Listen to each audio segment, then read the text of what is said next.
हो आप लोग? मैं उम्मीद करता हूँ आप सब अच्छे ही होंगे और अच्छे से पढ़ाई कर रहे होंगे। सेशन हमारा नया शुरू हो चुका है। दोस्तों, कहा भी गया है कि लहरों से डरकर नौका पार नहीं होती और कोशिश करने वालों की कभी हार नहीं होती, कोशिश करने वालों की कभी हार नहीं होती।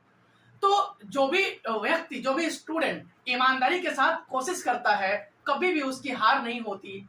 और दोस्तों, एक और बात है कि आज बताना है कि आप चाहे कोई सा एग्जाम दे रहे हो, चाहे वो NTSE का एग्जाम दे रहे हो या SOE का एग्जाम दे रहे हो या कोई सा और भी एग्जाम आप दे रहे हो, तो 10th क्लास में जो भी मैं वीडियो बना रहा हूँ उनसे एक भी क्वेश्चन बाहर नहीं आएगा। आप अगर वीडियो ढंग से अच्छे से देखेंगे तो आपको सारे क्वेश्चन यहाँ से मिल जाएंगे। तो पिछले क्लास में हमने संसाधन और विकास, रिसोर्स एंड डेवलपमेंट में देखा था कि किस प्रकार हमने जो है सस्टेनेबल डेवलपमेंट देखा था, एजेंडा 21 देखा था और दोनों ही क्वेश्चन बहुत ही इंपॉर्टेंट है। आज हम लोग जो है उसी चैप्टर को आगे बढ़ाते हुए हम लोग आगे देखेंगे कि महात्मा गांधी ने कहा था, हमारे पास व्यक्ति की आवश्यकताओं की पूर्ति के लिए बहुत कुछ है, लेकिन किसी के लालच की संतुष्टि के लिए नहीं। गांधी जी ने कहा है कि हमारे पास व्यक्ति की आवश्यकताओं की पूर्ति के लिए बहुत कुछ है, लेकिन लालच की संतुष्टि के लिए नहीं। दोस्तों, हमारे पास भारत में या पूरे विश्व के रिसोर्स की बात करें, मैंने पिछले क्लास में बताया था, रिसोर्स का मतलब होता है, संसाधन का मतलब होता है कि हमारे चारों तरफ जो भी चीजें दिखाई पड़ती है और जिसका इस्तेमाल हम अपने जीवन को आगे बढ़ाने के लिए, लाभ के लिए करते हैं, वह हमारा संसाधन कहलाता है। तो गांधी जी ने उसी संदर्भ में कहा था कि जिस तरीके से बहुत सारे लोग जितना जिसको जरूरत है उतना अगर संसाधन आप इस्तेमाल करते हो तब तो ठीक है, तब आने वाली पीढ़ियों को भी संसाधन बचेगा, मिलेगा। लेकिन बहुत सारे लोग क्या करते हैं, अपने घर में जमा करना शुरू कर देते हैं। लोग जो है इकट्ठा करना शुरू कर देते हैं। इसी कॉन्टेक्स्ट में गांधी जी ने बोला था कि भाई लालच का तो कोई अंत है नहीं।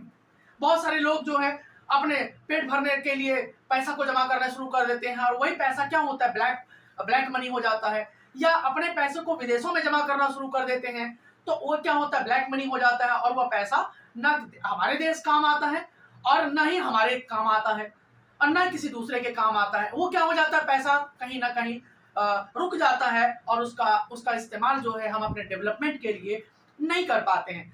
तो गांधी जी ने इसी संदर्भ में कहा था कि भाई अगर लालच है तो लालच के लिए तुक्का तो कुछ नहीं कर सकते, लेकिन जितना संसाधन हमारे देश में है, जितना संसाधन हमारे पृथ्वी पर है, अगर उस संसाधन का सही तरीके से इस्तेमाल किया जाए, सही तरीके से उसका यूज किया जाए, प्रयोग किया जाए, तो हमारे पास संसाधन की कमी नहीं होगी और आने वाला जो पीढ़ी होगा, आने वाला जो जनरेशन होगा, आने वाला जो इंडिया के लोग होंगे, वो आने वाले जो विश्व के लोग होंगे, उसको भी संसाधन आराम से मिल पाएगा और उनका डेवलपमेंट नहीं रुकेगा।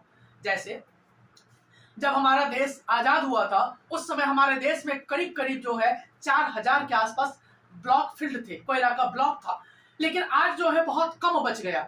70 सालों में हमने विकास तो किया, भारत ने डेवलपमेंट तो किया, लेकिन 70 सालों में हमने मैक्सिमम जो कोयला था 75 से 80% कोयला समाप्त कर दिया।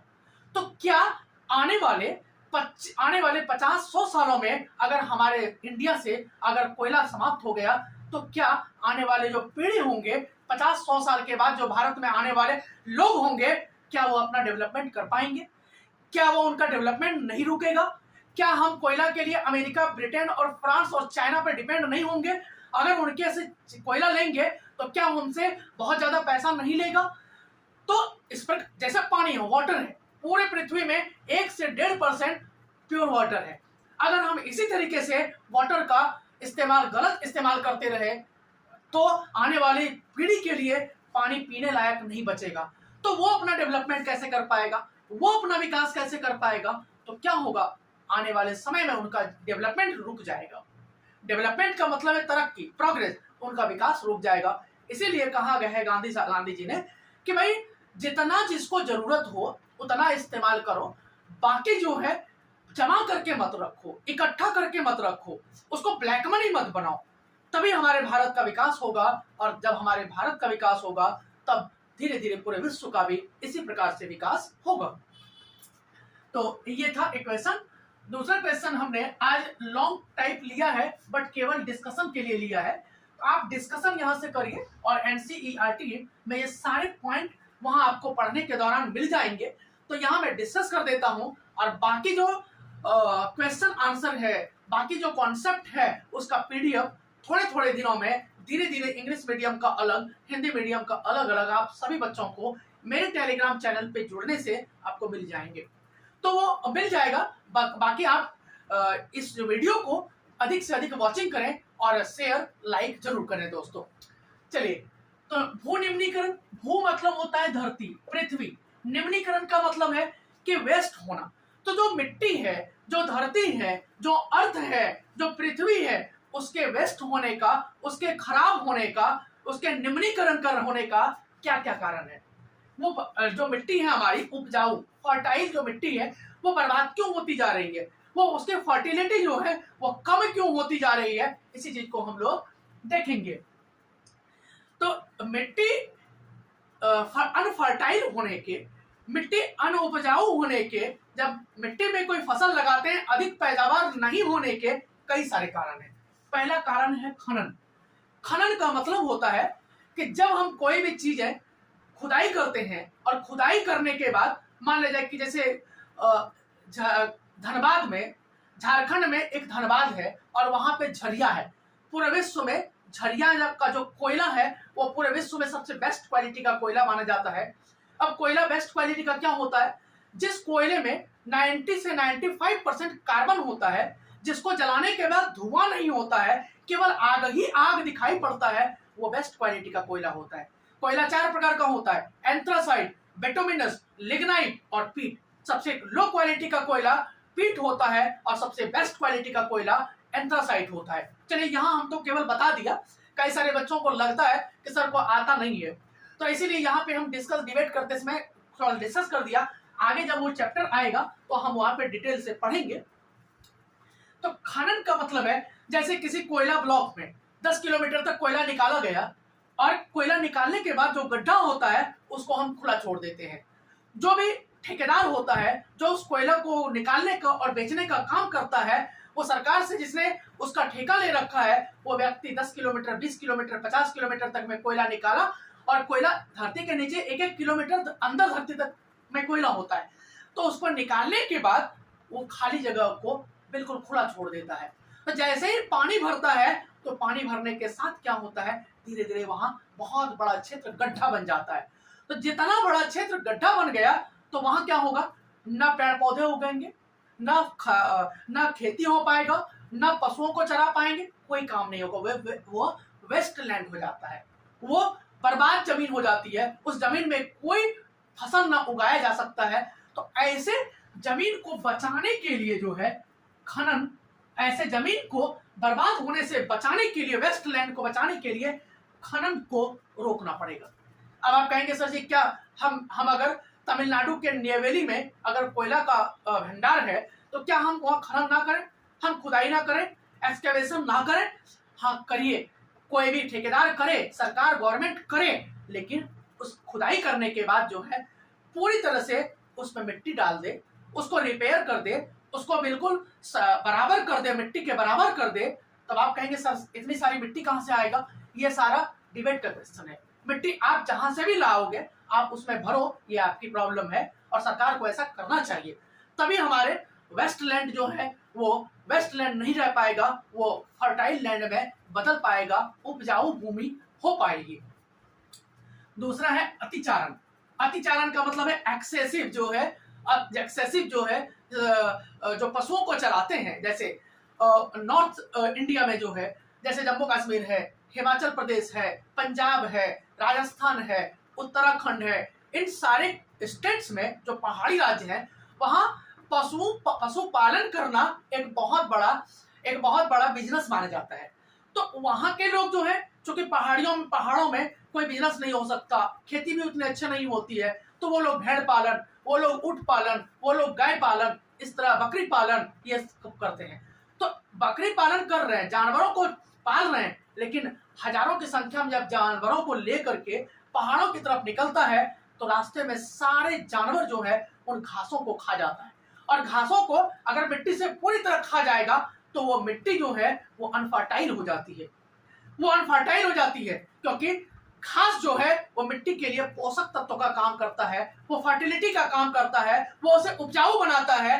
तो उस तरह से पशुपालन को कंट्रोल करना पड़ेगा, पशुपालन को रोकना पड़ेगा, तभी हम भूमि निम्नीकरण को कम कर सकते हैं, अनफर्टाइल लैंड को बर्बाद होने से बचा सकते हैं। तीसरा है अति सिंचाई।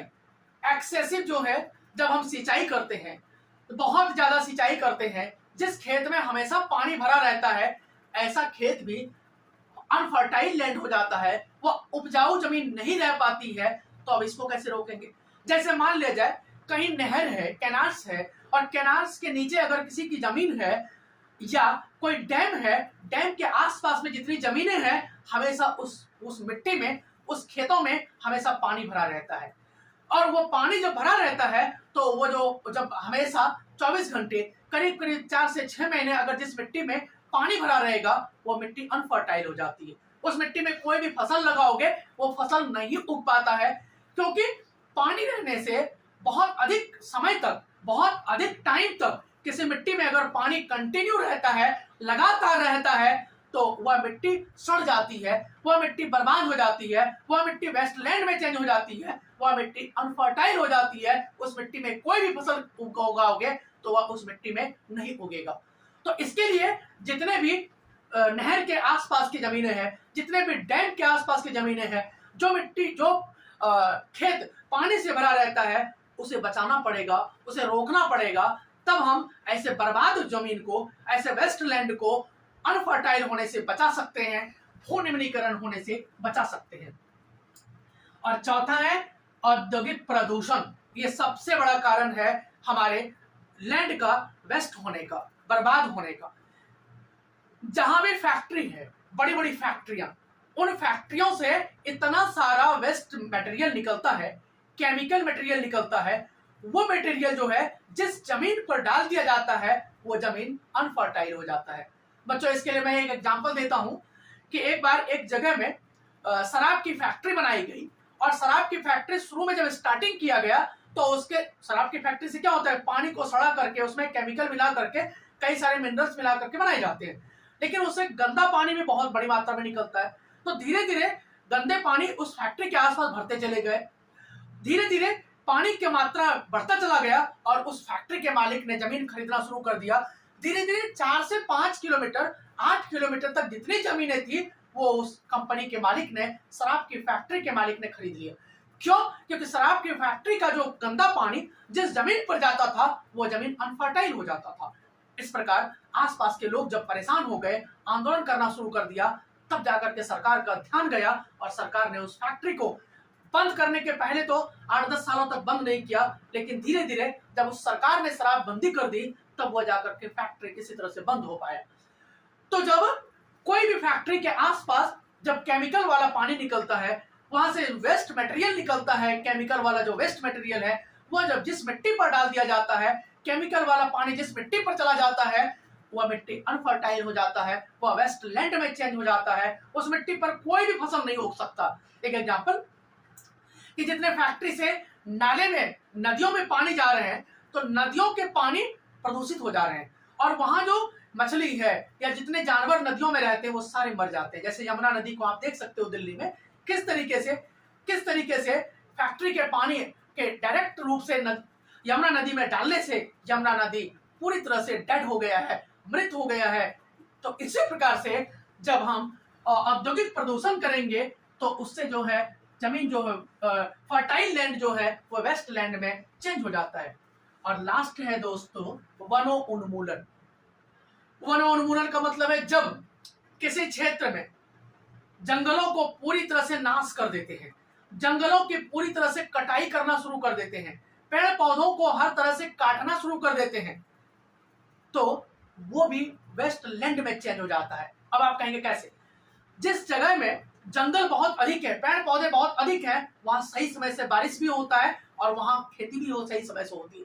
लेकिन जहां बहुत जंगल है ही नहीं, पेड़ पौधे दूर दूर तक नहीं दिखाई देते हैं, उन क्षेत्रों में बारिश सही समय से नहीं होता है। और जब बारिश सही समय से नहीं होगा, वर्षा सही समय से नहीं होगा, रेनफॉल सही समय से नहीं होगा, तो वहां खेती करने में किसानों को बहुत दिक्कत होती है।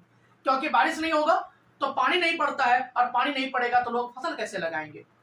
केवल जो है नहरों के द्वारा पूरे भारत में अभी भी सिंचाई की अच्छी सुविधा नहीं है, तो उसके आधार पर केवल नहरों के आधार पर, केवल नहरों पे डिपेंड हो करके हम जो है खेती नहीं कर सकते।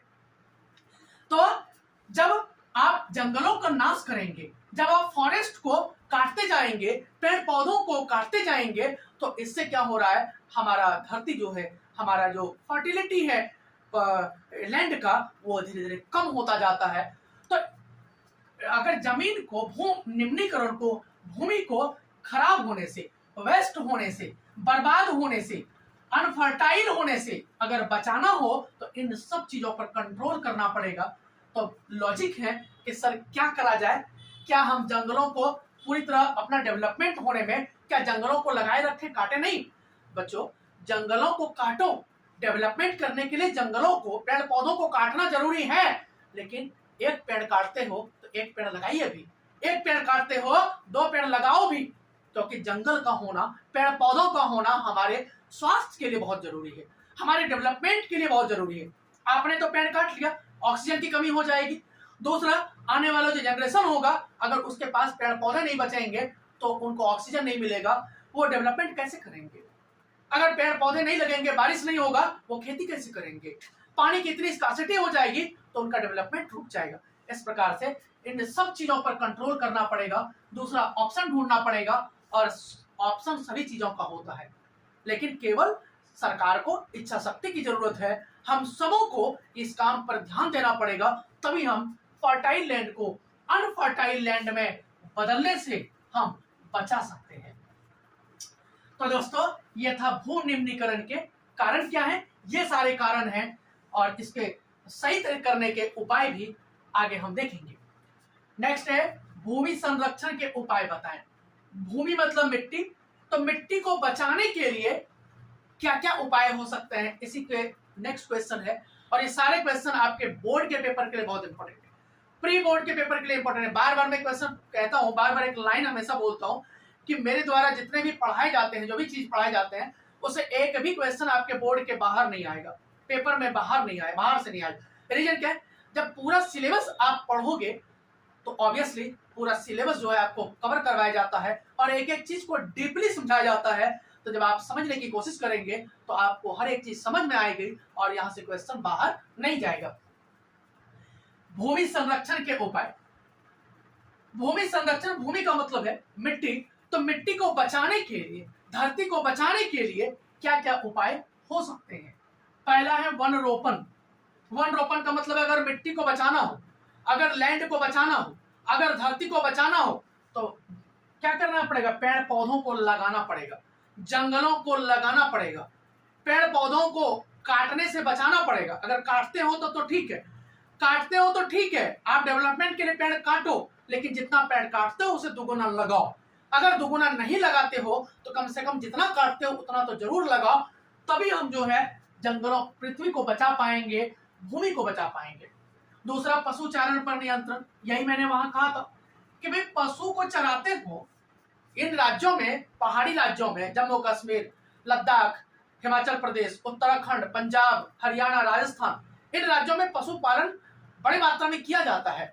तो इससे क्या होता है, बहुत ज्यादा पशु चराया जाता है, तो उस मिट्टी से वो पशु क्या करते हैं, घास को पूरी तरह उखाड़ लेते हैं। 9th क्लास में हम पढ़ाते हैं कि पशु जो है ठूठ तक उखाड़ लेते हैं। ठूठ का मतलब है कि जब घास मिट्टी में जब जकड़ी भी होती है, उसको जड़ के सहित खा जाते हैं जानवर। तो उनको कंट्रोल करना पड़ेगा। अब आप कंट्रोल कैसे करेंगे भाई, अगर आप पशु पाल रहे हो तो आप अपनी जमीन पर थोड़ा घास उगाओ, उनको कुछ दूसरा चारा खिलाओ, तो ऐसे भी कर सकते हो, ताकि जिस मिट्टी में, या घास काट करके घास लगाओ। जैसे हरियाणा में क्या करते हैं, पंजाब के लोग क्या करते हैं कि अपने जानवरों को खिलाने के लिए घास अपने खेतों में लगाते हैं, और काट काट करके उसी को खिलाता है। तो इस तरीके से किया जा सकता है और इस तरीके से करने के बाद हम जमीन को बचा सकते हैं, हम भूमि का प्रोटेक्शन कर सकते हैं, कंजर्वेशन कर सकते हैं, हम उसको बचा सकते हैं, हम उसकी रक्षा कर सकते हैं। तीसरा है रक्षक मेखला बनाकर। रक्षक मेखला का मतलब है कि लाइन से पेड़ों की कतार लगाना, पेड़ों की कतार। बच्चों, गंगा नदी के किनारे दोनों साइड जो है, अभी गर्मी के मौसम में जब आंधी तूफान आता है तो नदियों के जो महीन कण होते हैं, बालू के कण, वो आंधी से उड़ उड़ करके इन क्षेत्रों में चारों तरफ 1-1, 2-2 किलोमीटर, 4-4 किलोमीटर के फर्टाइल लैंड में भर जाता है और वो जो फर्टाइल लैंड है वो अनफर्टाइल हो जाता है, वो वेस्ट लैंड में चेंज हो जाता है। तो गंगा नदी के किनारे किनारे सरकार ने क्या किया, बहुत सारी राज्य सरकार के सरकारों ने, कि पेड़ पौधों की घनी कतारें लगाई। और घनी कतारें लगाने से जब हवाएं उड़ करके उधर जाती है तो ये पेड़ जो है, पेड़ के जो घने लगाए गए हैं, वो घने घने पेड़ जो है बालू को इधर जाने से, जो साफ मिट्टी है उधर जाने से रोकता है और इससे जो हमारा बर्बाद होने वाली भूमि है वो बच जाती है, जो वेस्ट होने वाली जो लैंड है वो बच जाता है, जो बर्बाद होने वाली मिट्टी है वो बच जाती है। तो इस प्रकार हम घने पेड़ों की श्रृंखलाएं लगाकर, घने पेड़ों की कतारें लगाकर, घने पेड़ों का रो लगाकर हम वेस्ट लैंड को बर्बाद होने से बचा सकते हैं। तीसरा है खनन नियंत्रण। वही मैंने कहा था कि कोई भी कोयला खदान, चांदी, सोने, अवरक, सीसा, किसी की खदानें हैं, अगर आप कोई भी कंपनी खुदाई करता है, अब कोई भी कंपनी जो है धरती के नीचे से खनन करता है, कोई भी संसाधन निकालता है, तो उस गड्ढे, जहां से जितने बड़े गड्ढे हुए, उसको मरम्मत करना, उसको रिपेयर करना, उसको धरती के बराबर मिट्टी डालना उसी कंपनी का की जिम्मेदारी होनी चाहिए।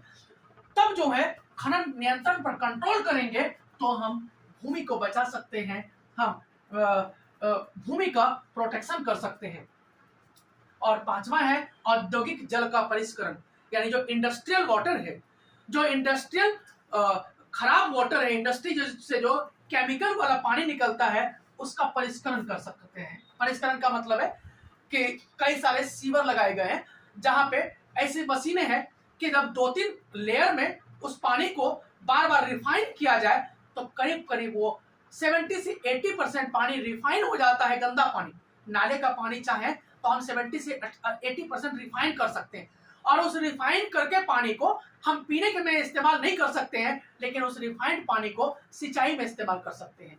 हम उस पानी को हम नहरों के द्वारा खेतों में सिंचाई करने में इस्तेमाल कर सकते हैं और इस प्रकार हम जिस मिट्टी में वो गंदा पानी, केमिकल वाला पानी, फैक्ट्री से निकला हुआ पानी जिस नदी में जाता है वो नदी प्रदूषित हो जाता है, उस नदी में जीव जंतु मरने लग जाते हैं। जिस मिट्टी पर वो गंदा पानी, केमिकल वाला पानी जाता है वह जो जमीन है वो अनफर्टाइल हो जाता है। तो ऐसे अनफर्टाइल लैंड को, वेस्ट लैंड बर्बाद होने से बचाने के लिए हम जो है जल को परिष्करण करना पड़ेगा।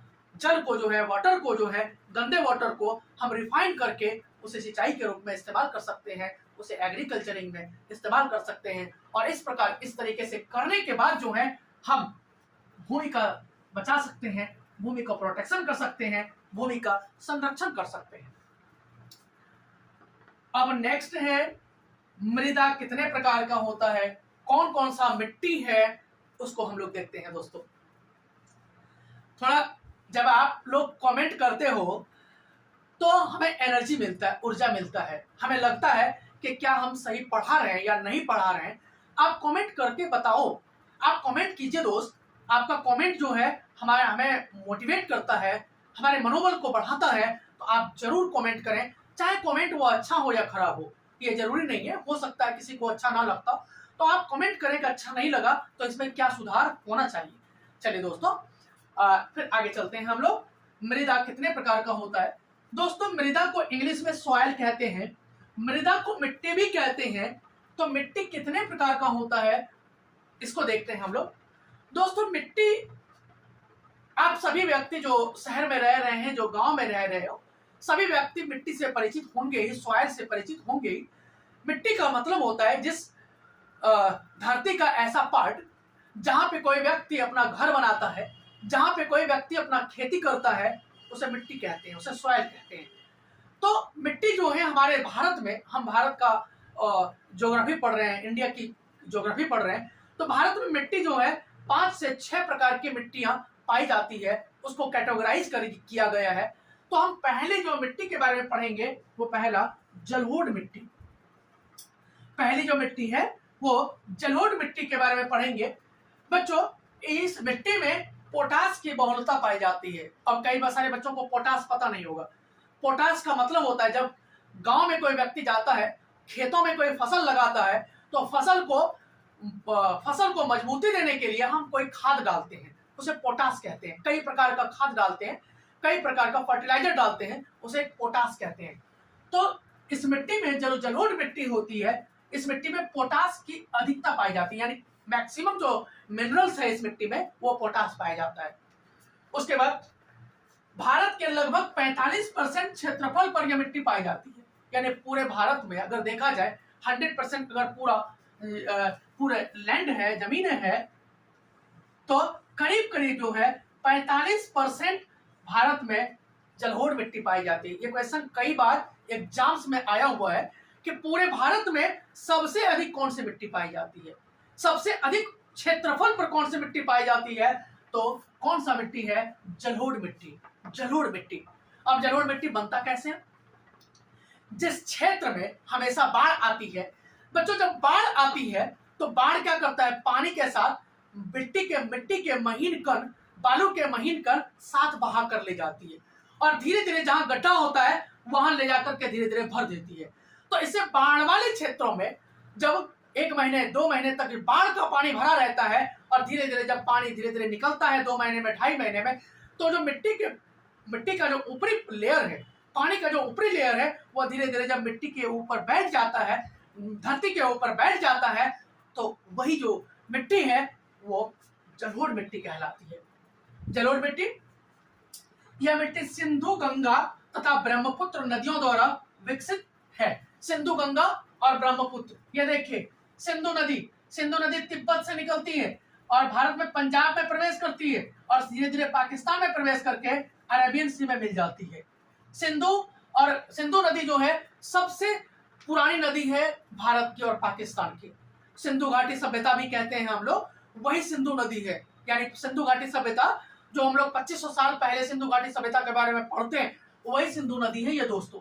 तो सिंधु नदी के द्वारा ये जो मिट्टी बना है, उत्तर नॉर्थ इंडिया में मैक्सिमम जो राज्य है वहां जलोढ़ मिट्टी ही पाई जाती है, क्योंकि अब आप सिंधु नदी हर साल जो है पहाड़ों को काट करके, पत्थरों को काट करके जो मिट्टी बहा करके जमीन पर फैलाती है, उससे पूरा नॉर्थ इंडिया बना है। अब कई सारे बच्चों को हंसी आएगा कि सर नदियां पहाड़ों को कैसे काट सकते हैं? जी हाँ दोस्तों, हिमालय पहाड़ की लंबाई जो है यहाँ पे जम्मू कश्मीर के आसपास करीब 450 किलोमीटर चौड़ा पहाड़ है हिमालय, और उस पहाड़ को इस नदियों ने काट दिया है।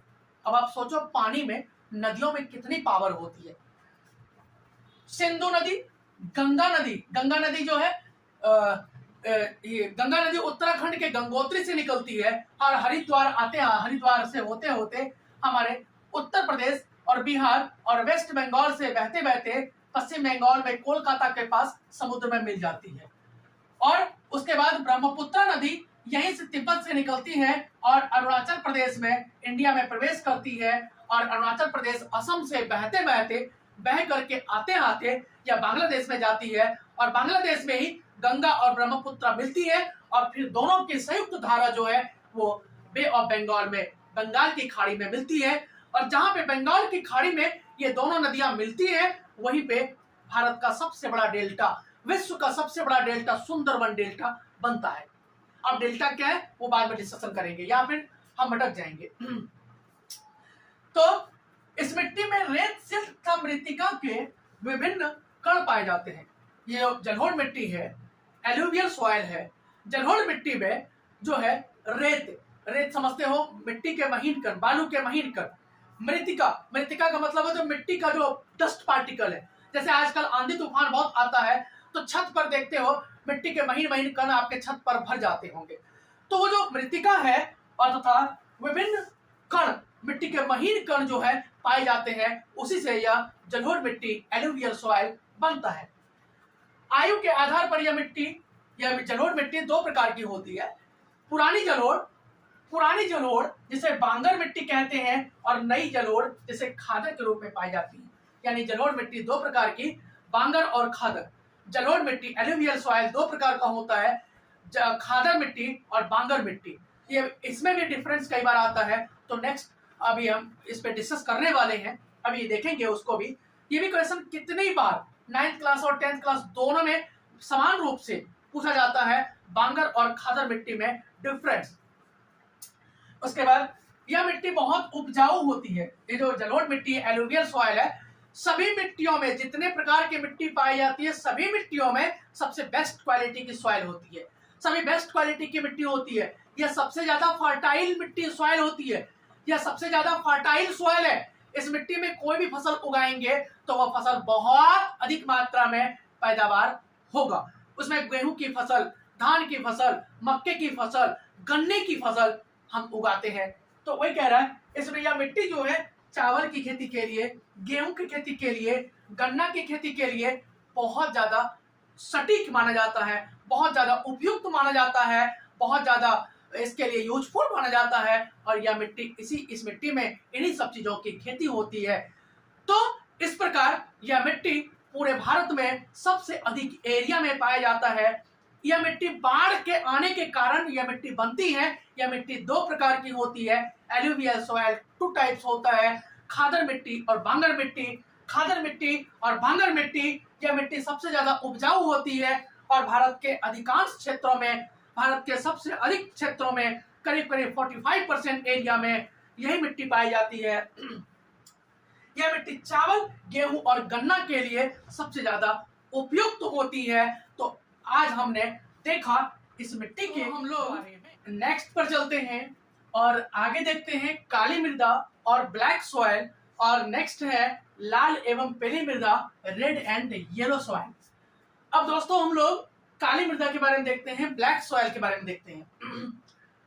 काली मृदा नाम से ही पता चल रहा है कि जिस मिट्टी का रंग ब्लैक होगा, जिसे जिस मिट्टी का कलर, जिस सॉइल का कलर काला होगा, उसे काली मिट्टी कहेंगे, ब्लैक सॉइल कहेंगे। यानी कहीं जो बच्चे गांव में के होंगे या कहीं घूमने के लिए अगर आप ग्रामीण क्षेत्रों में जाओगे तो आपको वहां ब्लैक सॉइल देखने को मिलेगा। उसका कलर जो है काला होता है, ब्लैक होता है। इस मिट्टी में टिटेनीफेरस मैग्नेटाइट एवं जीवांश की उपस्थिति होती है। यानी टिटेनीफेरस जो है और जीवांश, यानी बहुत इस मिट्टी में जो है जो जीव जंतु होते हैं वो बहुत अधिक मात्रा में जब मरते हैं तो उसे जीवांश कहते हैं, जीवों का अंश। तो इस तरह का उपस्थिति बहुत अधिक होती है इस मिट्टी में, टिटेनीफेरस मैग्नेटाइट और जीवांश की उपस्थिति होती है। इस मिट्टी का निर्माण बेसाल्ट चट्टानों के टूटने फूटने के कारण होता है। बेसाल्ट चट्टान होता है ज्योग्राफी में, उसके टूटने फूटने के कारण इस मिट्टी का निर्माण होता है, यह मिट्टी बनती है। इसमें आयरन, चूना, एल्यूमिनियम एवं मैग्नीशियम की बहुलता होती है। यानी आयरन पाया जाता है इसमें बहुत अधिक मात्रा में, लोहा, चूना पाया जाता है, चूना जिसको लाइम कहते हैं वो चूना पाया जाता है, एल्यूमिनियम के अंश पाए जाते हैं, मैग्नीशियम के कुछ पार्टिकल्स पाए जाते हैं। तो इस प्रकार यह मिट्टी में ये सारे पार्टिकल्स, ये सारे कण पाए जाते हैं। यह मिट्टी कपास की खेती के लिए, काली मिट्टी कपास की खेती के लिए बहुत ही उपयुक्त होती है। ये क्वेश्चन जो है कपास वाला जो है बड़ा इंपॉर्टेंट है और कई बार आपके सीबीएसई बोर्ड में कई सारे कंपटीशन में आया हुआ है। आईएएस में भी एक बार ये क्वेश्चन पूछा गया है कि यह मिट्टी कपास की खेती के लिए, कपास का मतलब होता है कि जहां से हम लोग सूती कपड़े की खेती करते हैं, रुई की खेती करते हैं, तो उस मिट्टी में यह जो है बहुत अधिक मात्रा में कपास की खेती की जाती है। इसीलिए इसको काली कपासी मिट्टी भी कहते हैं। इसको क्या कहते हैं? काली कपासी मिट्टी। यानी काली मिट्टी कपास की खेती के लिए उपयुक्त है, तो इसी के लिए इसका नाम जो है काली कपासी मिट्टी भी कहा जाता है। यह मिट्टी महाराष्ट्र, सौराष्ट्र, मालवा, मध्य प्रदेश, छत्तीसगढ़ के पठारों में पाई जाती है।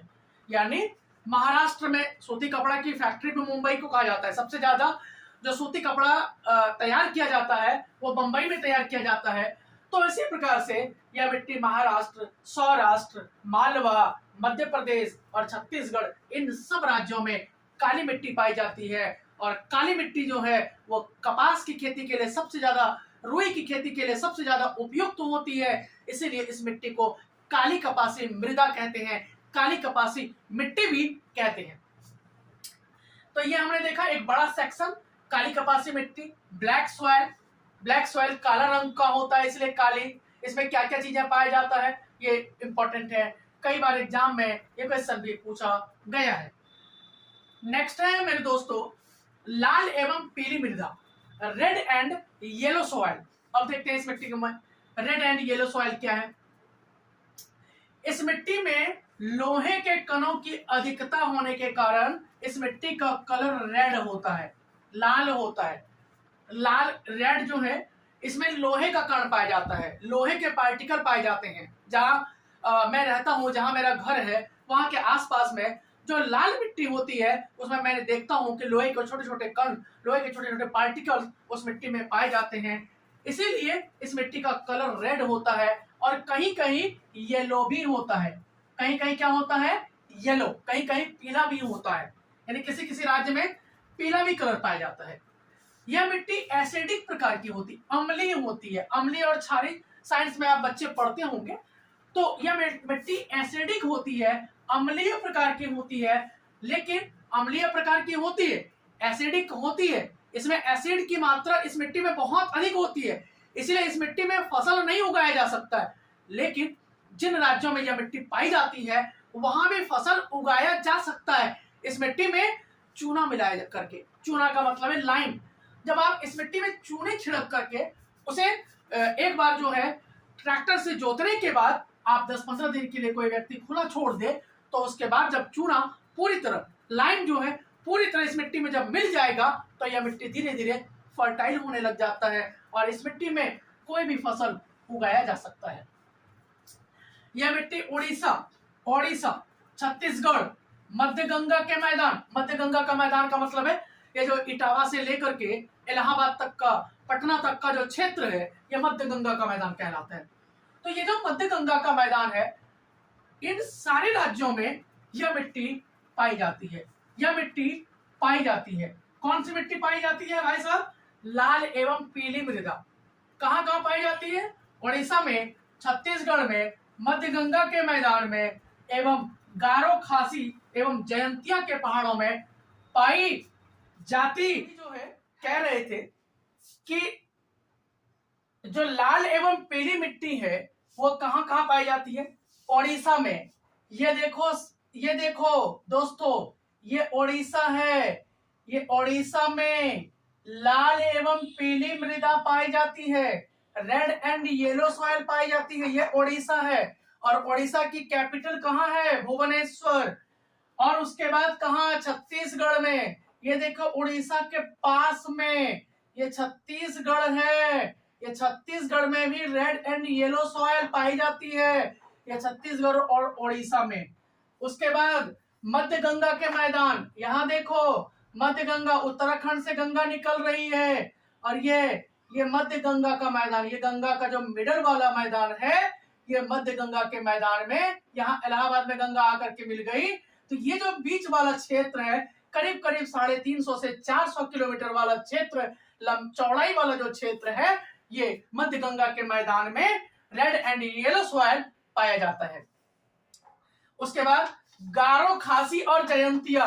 दोस्तों यहाँ देखो, यह है बंगाल की खाड़ी, बंगाल की खाड़ी, यह है बांग्लादेश, यह है त्रिपुरा, यह है मिजोरम। यहीं पे मेघालय में 3 पहाड़ियां हैं, गारो, खासी, जयंतिया। गारो, खासी, जयंतिया। अभी क्वेश्चन कितना बार पेपर में पूछा गया है कि गारो, खासी और जयंतिया पहाड़ियां किन राज्यों में है? तो यह पहाड़ी है मेघालय में। और दोस्तों इसी पहाड़ी के नीचे एक जगह है मासिनराम, जहां विश्व की सबसे अधिक वर्षा होती है। पहले चेरापूंजी था, पहले चेरापूंजी था, लेकिन 7-8-10 सालों से अब मासिन राम जगह हो गया है, चेरापूंजी से बिल्कुल 1-2 किलोमीटर पास ही है। और इसी में जो है मासिन राम में, मेघालय के मासिन राम में विश्व में सबसे अधिक वर्षा होती है। यह भी क्वेश्चन में कई बार पूछा जा चुका है। तो यहीं पे जो गारो खासी जयंतिया पहाड़ी है, अब एक क्वेश्चन है यहाँ पे कि इस पहाड़ी का नाम गारो खासी जयंतिया क्यों पड़ा? क्योंकि गारो पहाड़ियों पर गारो ट्राइबल रहता है, ट्राइबल जनजाति, जिससे जो जंगलों में रहता है, जो पहाड़ों पर रहता है, उसे ट्राइबल कहते हैं। तो गारो पहाड़ियों पर गारो ट्राइबल, खासी पहाड़ियों पर खासी ट्राइबल और जयंतिया पहाड़ियों पर जयंतिया ट्राइबल रहता है।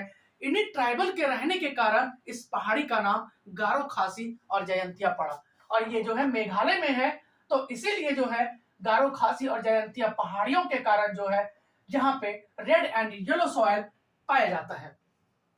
तो मैप से भी हमने देख लिया कि भाई कहाँ क्या पाया जा रहा है। आगे हम लोग देखते हैं लेटेराइट सॉइल के बारे में।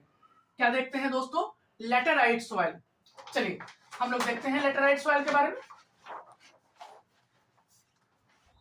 लेटेराइट सॉइल जो है उच्च तापमान एवं अधिक वर्षा वाले क्षेत्रों में यह मिट्टी पाई जाती है।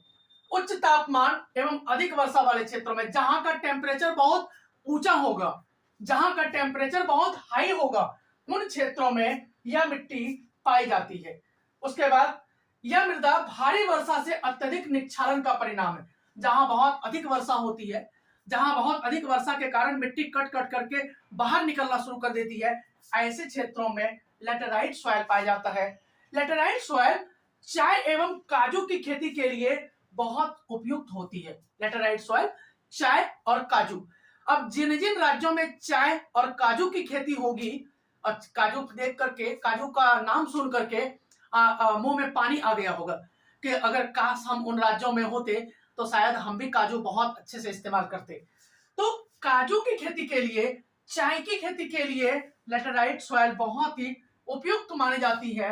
यह मिट्टी कर्नाटक, अब यह देखो कर्नाटक कहाँ है? कर्नाटक भाई साहब, ये है आपका कर्नाटक। ये देखिए कर्नाटक, कहते हैं ना नाटक करोगे क्या, कर्नाटक। तो ये कर्नाटक, और कर्नाटक की राजधानी बेंगलुरु है। कर्नाटक की राजधानी कहाँ है? यहाँ है बेंगलुरु, ये इस जगह बिल्कुल। तो यह मिट्टी कर्नाटक में, कौन सी मिट्टी? लेटेराइट मिट्टी।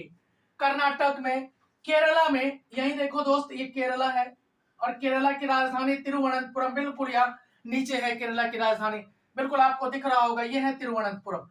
तो यह कर्नाटक में, केरल में और तमिलनाडु में। ये देखिए तमिलनाडु, तमिलनाडु, तमिलनाडु, ये देखिए तमिलनाडु में ही कन्याकुमारी भी है। तो तमिलनाडु की राजधानी चेन्नई है। ये कर्नाटक, केरल और तमिलनाडु के क्षेत्रों में यह मिट्टी लेटेराइट सॉइल पाया जाता है।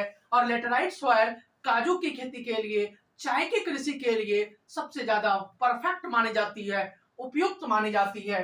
उसके बाद मध्य प्रदेश, यहां देखो मध्य प्रदेश, यह है आपका दोस्त मध्य प्रदेश। यह है मध्य प्रदेश, सेंट्रल इंडिया में आता है, मध्य भारत में आता है, इसीलिए इसका नाम मध्य प्रदेश भी है। ये देखो मध्य प्रदेश। उसके बाद असम के क्षेत्रों में, ओडिशा तथा असम के क्षेत्रों में भी यह मिट्टी थोड़ी बहुत ओडिशा में भी पाई जाती है, इस वाले क्षेत्रों में। और थोड़ा सा असम के क्षेत्रों में, पता है ना चाय की खेती असम में भी होती है।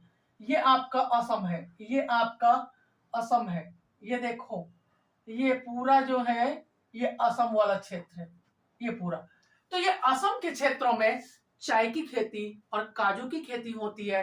मैक्सिमम जो चाय है वो असम में होता है, और जो काजू है वो केरल में होता है। केरल के नाम, केरल इसमें बहुत अधिक मात्रा में काजू की खेती होती है। कर्नाटक में भी काजू की खेती होती है। तो इस प्रकार से हमने आज एक अच्छे से लेटेराइट सॉइल को, लाल एवं पीली मिट्टी को और काली मिट्टी को देखा। काली मिट्टी का क्षेत्र हमने बताया था आपको कि ये पूरा महाराष्ट्र, लगभग पूरा महाराष्ट्र, सौराष्ट्र या गुजरात वाला जो क्षेत्र है, मालवा और मध्य प्रदेश वाला महाराष्ट्र से जो सटता हुआ क्षेत्र है, ये सारा जो है ये काली मिट्टी का क्षेत्र है। और काली मिट्टी में कपास की खेती होती है, रुई की खेती होती है, कॉटन की खेती होती है, कपड़ा बनता है, सूती कपड़ा बनता है। तो इस प्रकार आज हमने जो है एक मैप पर अच्छे से देखा कि कौन सी मिट्टी कहां पर पाई जाती है। तो इस प्रकार दोस्तों आज हमने एक महत्वपूर्ण क्लास में भारत में जितनी प्रकार की मिट्टियां थी उसको देखा और समझा और समझने की कोशिश किया। मैक्सिमम जो क्वेश्चन पूछे जाते हैं मिट्टी से, यहीं से क्वेश्चन पूछे जाते हैं। तो अगर इनमें से आपको समझ में आ गया हो और अगर आपको वीडियो पसंद आई हो तो दूसरे बच्चों से भी शेयर जरूर से जरूर करें, दूसरे बच्चों को भी ये वीडियो जरूर भेजें और दूसरे बच्चों तक पहुंचाने की कोशिश करें। क्योंकि हमारी मेहनत, मैं कई बार बोलता हूं बच्चों से कि हमने आपसे कोई फीस नहीं मांगता हूं दोस्तों, तो आपसे केवल यही रिक्वेस्ट है कि आप ये वीडियो जो है दूसरों तक पहुंचाएंगे, यही हमारी मेहनत का नतीजा होगा, यही हमारा रिजल्ट होगा और यही मेरी मेहनत की कमाई होगी। तो आप दूसरे बच्चों को भी शेयर करें जो दूसरे स्कूलों के हों, जो दूसरे राज्य के हों, जहां एनसीईआरटी पढ़ाई जाती हो, जो सीबीएसई के बच्चे हों, उन तक भी ये वीडियो पहुंचाने में हेल्प करें, मदद करें। चलिए बहुत बहुत धन्यवाद।